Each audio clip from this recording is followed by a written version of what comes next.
Bienvenidos a la biblioteca. No sé si ustedes ya conocían la biblioteca de la región. ¿Sí? Bueno, estamos en la semana del libro y del escritor que culmina hoy. Justamente hoy termina nuestra semana de actividades. Hoy tenemos la visita de la escritora María Martín, que está allí con nosotros, que va a hablar de su libro, va a hablar de cómo empezó ella. Si quieren hacer preguntas, al final lo van a hacer. Bueno, mi nombre es Facundo, para el que no sabe. Está la señora directora, que dice Pico, se le dice su sobrenombre, casi nadie le conoce por su nombre, y mi compañera también. Así que, bueno, ¿qué dijiste? ¿Ahí está la crema? Ok.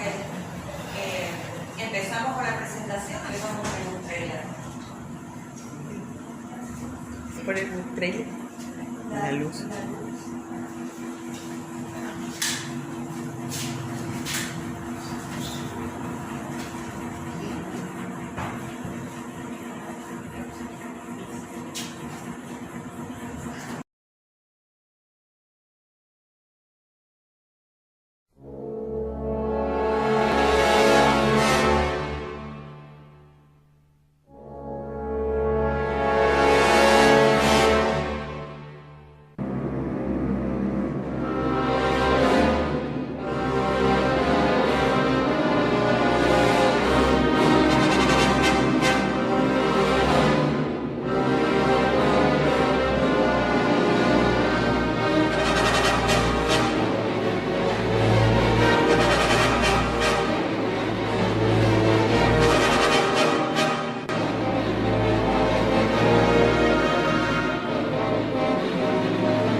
Yo soy Marinarí y ese es el trailer de mi segunda novela, que es esta que está acá, Bufeos. Fue la segunda que publiqué, no la segunda que escribí. Había escrito un montón de novelas y llegado el momento, esta era la que estaba más corregida, la que estaba más completa, más madura, entonces esa fue la que publiqué. Bufeos se trata, está basado, mejor dicho, en una novela, en una leyenda amazónica. La leyenda de los Bufeos, que dice que en el Amazonas, cuando las mujeres están en sus días femeninos y se meten al río, los delfines, los Bufeos son delfines rosados, los delfines del río, salen en forma de un hombre rubio y se los pueden reconocer porque tienen un sombrero o un pañuelo con el que tapan un agujero que tienen en la frente, que es el agujero con el que respiran cuando están muertos. Y hasta ahí no más cuento, porque si no, empiezo a spoilear y hay lectores a los que gusta que se les spoilee la novela. La novela empieza cuando le derivan una paciente a una médica psiquiatra, Evangelina de Bota. Es una psiquiatra que en el año 2003 tiene una técnica revolucionaria con la que cura a los pacientes, mezclando técnicas de hinduismo, una filosofía hindú, yoga, bueno, otro tipo de... Ella hizo una mezcla, digamos, enriqueció la psicología y la psiquiatría con la filosofía hindú. Y con esa técnica ella cura a sus pacientes. Al principio la gente se daba un poco beta, era muy poco ortodoxo, era muy poco serio lo que ella hacía en los años 80 cuando recién se recibió, pero después de un montón de años y después de haber tenido mucho éxito curando a sus pacientes, ya se había ganado un respeto de la comunidad de los psiquiatras. Entonces le derivan una paciente, que es cuando un médico no puede o no quiere hacerse cargo o no sabe cómo curar, se lo pasa a otro médico que tiene más conocimiento y más experiencia para que se ocupe. Pero la paciente que le deriva es una chica de poco más de 20 años y está totalmente desconectada. No habla, no reacciona, no hace nada, no sabe qué le pasó, estaba normal y de un día para otro se desconectó del mundo y no sabía qué le había pasado. Y se la llevan a ella con la esperanza de que ella la cure. Acá ella no la podía curar porque su pacto con los pacientes era, bueno, contarle tus problemas y curando a medida que me cuenten los problemas y encontremos la raíz de esos problemas. Como esta chica no hablaba, no podía hacer nada y era desesperante. Entonces ahí es donde la novela toma un costado policial, que es como un tinte policial, que no hay detectives, no hay elementos clásicos de las novelas policiales, sino que lo que tiene es una investigación. La psiquiatra primero se preocupa, después se empieza a obsesionar y empieza a ver algún cabo por donde puede empezar a indagar qué fue lo que le pasó para ver si la podía curar. Entonces lo primero que hace es ir a hablar con los padres. Los padres no quieren saber nada, el padre no quiere saber nada, la señora le hace la limpieza, le pasa el contacto de la que era su única amiga. La contacta a la única amiga está hecha una maleta de nervios, va, pero tampoco le dice gran cosa, entonces va a la facultad y se estaba estudiando, ya que en casa estaba recibiendo la abogada, bueno, voy a hablar con compañeros, con profesores, a ver qué me cuentan. Y siempre se encuentra con algún tipo de obstáculo hasta que empieza a investigar más a fondo, llega a Buenos Aires, bueno, empieza a encontrar un montón de información, no exactamente, pero sí sobre otra paciente la que le hace exactamente lo mismo. Eso es por un lado, y bueno, y todo viaja muchas veces a Buenos Aires, viaja al norte de Santa Fe, llega a un pueblito en el norte de Santa Fe, todo porque ya llegamos acá, bueno, a ver hasta dónde más llegamos, y a ver qué más descubro, y a ver qué más puedo hacer para ver si la curo. Y paralelamente, mientras está con todo el desafío de esta paciente que le movió toda la histeria, porque por primera vez en más de 20 años no puede curar a un paciente. También se cuentan las historias de algunos de sus otros pacientes, que son pequeños relatos dentro de la novela, porque tienen un capítulo donde se los presenta, se cuenta el problema, después tiene un par de capítulos donde se va desarrollando ese problema, y al final para ese paciente donde se muestra una solución.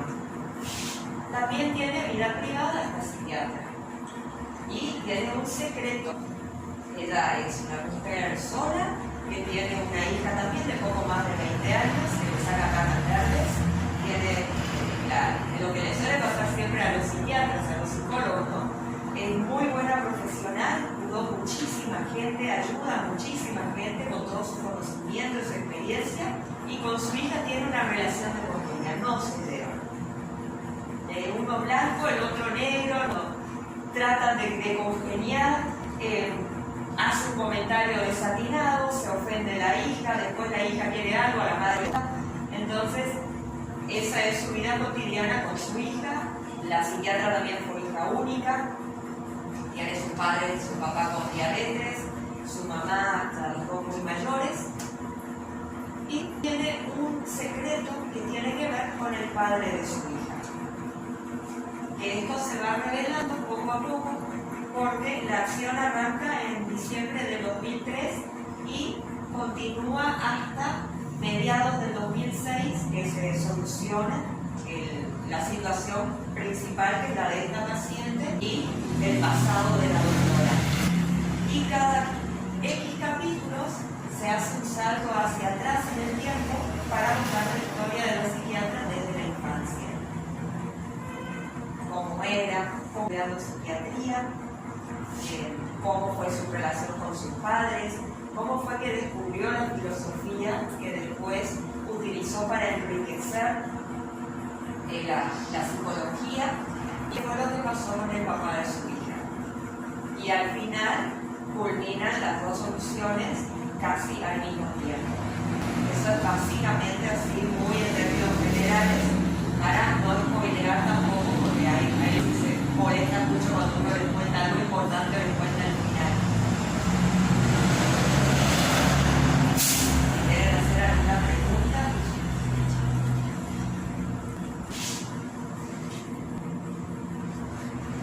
Este es el momento donde todo el mundo se pone tímido. ¿Se lo muestro? ¿En qué se inspiró para hacer el relato? Son 2 tomos. En la leyenda amazónica.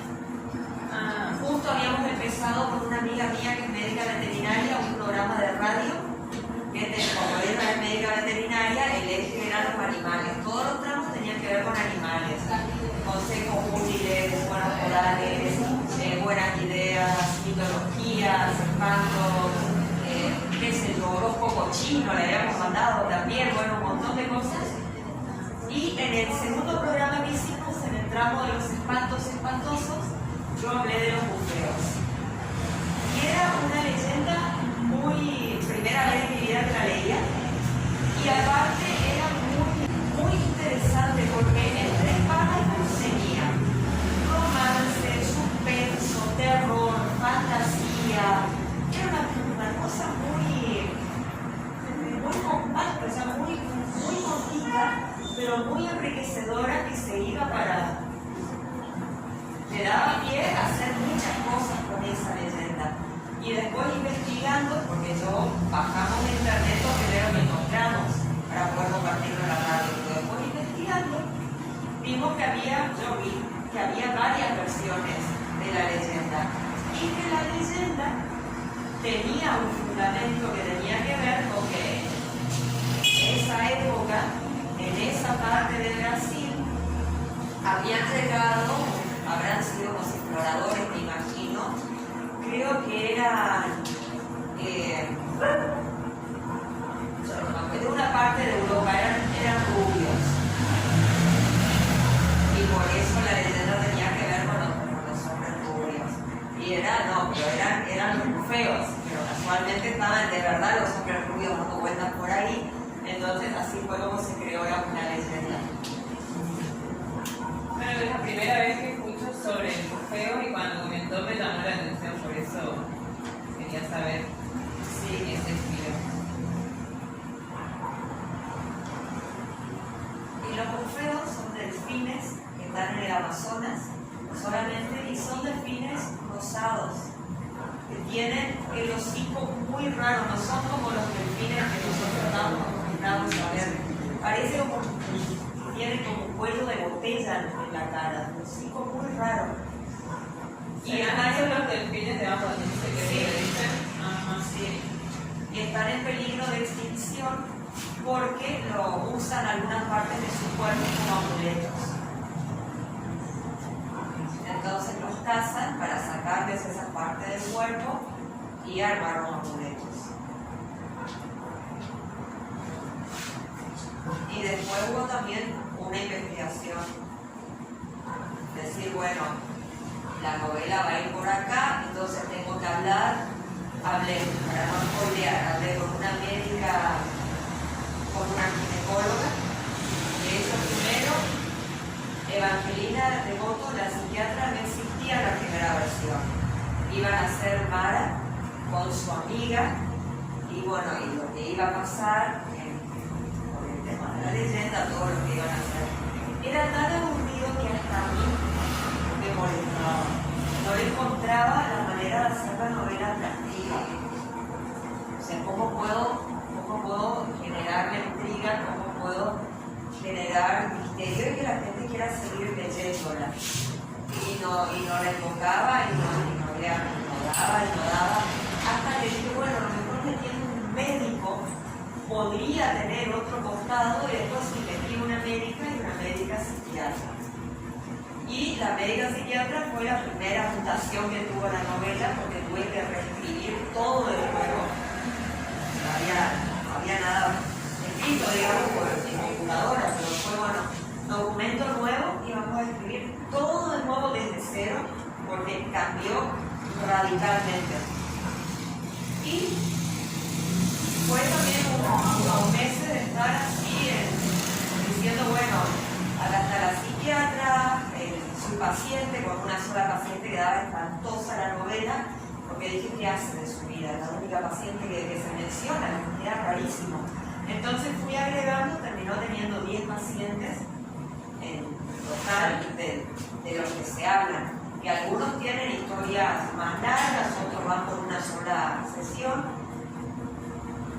y seguía estando como, bueno, que esta mujer va a ser una mujer joven, va a ser una mujer más madura, una mujer mayor, porque eso condiciona muchas cosas. Si era una mujer joven en el 2003, bueno, una mujer recién recibida, eso da un contexto familiar bastante distinto del que tuvo finalmente, siendo una mujer de 50 y pico de años, que estudió cuando recién empezaban a estudiar las mujeres, que había padres que no querían, que fue el caso de ella. El padre no quería que ella estudiara, ella quería estudiar psicología, acá no había psicología, lo más parecido era psiquiatría, tuvo que hacer la carrera de medicina para poder después especializarse como psiquiatra, y eso contextualiza mucho, saber qué edad tiene, dónde va a estar. Bueno, quedó como una mujer de 50 años, y que esta mujer de 50 años, ¿qué? ¿Va a tener pareja? ¿No va a tener pareja? ¿Va a tener hijos? ¿No va a tener? Que bueno. Y la que salvó la novela fue la hija de la psiquiatra, porque veníamos patinando como estaba bien encaminado lo de la paciente, que le pasó, porque nadie quiere hablar de lo que le pasó, bueno, eso estaba bien encaminado, pero hacía aguas lo que era la vida la vida personal de ella, que al convertirse en la protagonista necesitaba ser un personaje fuerte. Y cuando apareció primero iba a ser un hijo varón, iba a tener una novia, la novia le iba a pasar lo mismo que la paciente, primero le iba a pasar a ella lo mismo que a la paciente, cuando ella iba a tener entre 20 y 30 años, pues dije, no, esto es mucho polígono. Era demasiado que decirle, no. Bueno, apareció el hijo iba a tener la novia le iba a pasar, no, sigue siendo polígono. Y ahí mismo, ese mismo día, justo se convirtió en una hija, a la hija no le pasa absolutamente nada, le pasan otras cosas del principio del milenio, digamos, con las que choca con la madre que tiene otros valores y tiene otra manera de conducirse en la vida y tuvo otro pasado también, pero no tiene nada que ver con lo que creo. No, y aparte que al ser mujer, socialmente la mujer, si es buena en su área, siempre, o sea, lamentablemente deja un poco más en la casa porque no puede ocuparse de las dos, a pesar de que lo intente en la vida, no importa si son médicas, si son abogadas, si lo que sea, porque una persona que está viajando para investigar con una paciente, para poder ocuparse, para poder llevar a otra índole, o sea, para poder encontrarle el sentido, sí o sí tenés que dejar tu casa, y cuando estás en tu casa, dejar cosas importantes. Claro. Así que muchas mujeres se sentirían identificadas en eso, sean o no sean psiquiatras, porque uno cuando se compromete con el trabajo, a veces es difícil llevar el trabajo y la casa. Claro, y más sola. Muy bueno. Y es una manera también de que la hija llame la atención a la madre para sentirse protagonista también entre la vida de la madre, Claro. el trabajo y la casa. Y la hija también, el drama de la hija, que no sabe qué pasó con el padre. La madre nunca se lo contó. Sí. Entonces, y encima ella es bastante parecida a su papá también. Entonces, ¿por qué nunca me contó nada? ¿Por qué? ¿Qué pasó ahí?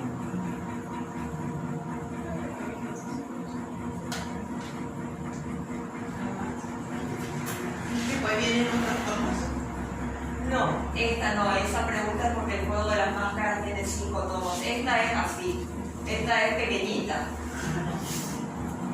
Esta es otra cosa. ¿Cuánto tiempo tardaste en escribir todo eso? Esta fue rapidísimo. Empecé en octubre del 2003 y en noviembre del 2006 la terminé de escribir. Escribí 3 años rapidísimo. Yo tuve 20 años con mi primera novela, 15 años con el juego de las máscaras, así que para mí en 3 años es un flash. ¿Y cuántas novelas ya escribió así? Como dijo que escribió 3 se publicaron. Y escribí, ¿cuántas en total? No me acuerdo porque muchas rompí. Porque esto no sirve, porque ya se escribió de esto y se escribió muy bien. Y quedaron como prácticas de escritura nomás. Pero tengo 3 publicadas y tengo 3 inéditas. La tercera que tengo publicada, la última, que fue El juego de las máscaras, esa novela es un experimento, yo digo mi monstruito de Frankenstein literario, porque tomé un montón de estas historias que yo me daba cuenta de que eran, o sea, la gente había escrito de esos temas y había escrito muy bien. Y yo no iba a llegar a la altura. Y los había escrito cortos, pero se notaba que en realidad tenían estructura de novela y que yo los había comprimido, así se notaba que estaban como... Así como se nota cuando uno quiere escribir una novela y estira y agrega cosas que son totalmente prescindibles, pero uno le agrega y le dialoga para que sea más largo y parezca una novela. Al revés también se nota. Cuando uno comprime para que quede chiquitito, y chiquititos igual no quedaron, pero se notaba que estaban comprimidos, me decían, pero esto es una novela más desarrollada. Se nota que está ahí, estaba a punto de reventar. Y algunas estaban terminadas, otras habían quedado por la mitad, y otras eran ideas que yo no llegué a empezar a escribir, era la idea solamente. Y en el juego de las máscaras debo haber trenzado 7. 7 de estas, o sea, ahí ya hay 7 más estas 2 más las 3 que están inéditas.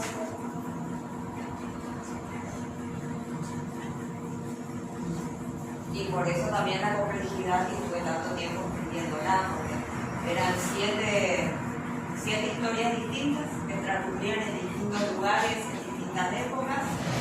Una tenía 4 personajes y el desafío fue, si yo a cada uno de estos personajes les puedo dar 1, 2, 3, lo que sea de estos cuentos que tengo acá sueltos, a lo mejor sale algo interesante. Y así fue que empecé con el desafío de decir, bueno, vamos a empezar con esto, vamos a seguir con esto. Y fue literalmente trenzar la novela. Era un trenzado de decir, bueno, lo próximo es esto, y hacía un listado de las cosas que iban a pasar. Pero yo no sabía en qué orden iban a pasar. Porque tenía que ser coherente. Entonces, por ahí algo que yo ponía, esto pasa ahora, eso quedaba al final. Porque primero tenía que pasar otras cosas para que fuera natural y coherente cuando llegara el momento. ¿Esos son 7 tomos de todo?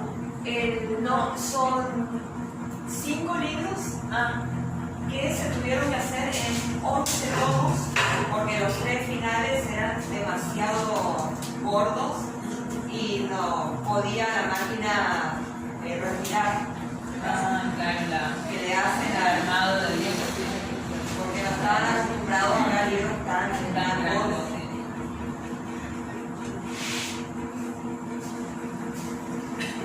Esa es la que presentó el año pasado. Esa presenté el año pasado acá, sí.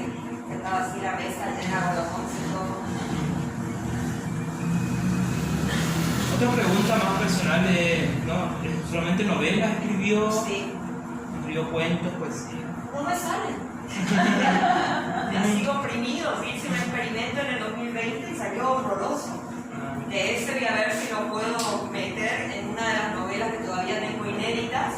Entonces voy a poner como una subtrama, la única manera de salvarlo. Y escribí un libro de consejos para escritores, o a partir de mi experiencia y la de otros escritores, sobre qué hacer a partir de que se termina de escribir el libro. Porque hay muchísima gente que aconseja sobre cómo escribir, dar disparadores, ideas, ejercicios, pero una vez que el escritor termina de escribir el libro, se queda así suspendido en el abismo porque no sabe ahora cuál es el primer paso que hay que hacer para poder llegar al libro impreso, al libro digital, etc. Entonces escribí un libro que es un manual con el paso a paso de todo lo que hay que hacer. Y ahora lo tengo que actualizar porque eso lo escribí en el 2013, 2012, 2013 y la tecnología evoluciona a la actualidad. Hay cosas que ya no existen, hay cosas que evolucionaron muchísimo, hay cosas nuevas que aparecieron y todo eso yo lo tengo que agregar al libro para que no pierda vigencia. Y también escribí, tenía una columna en el diario de la región, tenía una columna en el suplemento ACA de los domingos, donde yo entrevistaba, salían como crónicas, pero yo entrevistaba escritores, artistas, hacedores sociales, hacedores culturales, sobre su vida, su trabajo, cómo era, cómo se había iniciado. Después, con todo lo que ellos me contaban, yo armaba como una pequeña historia de vida y eso tuve desde el 2006 hasta el 2013.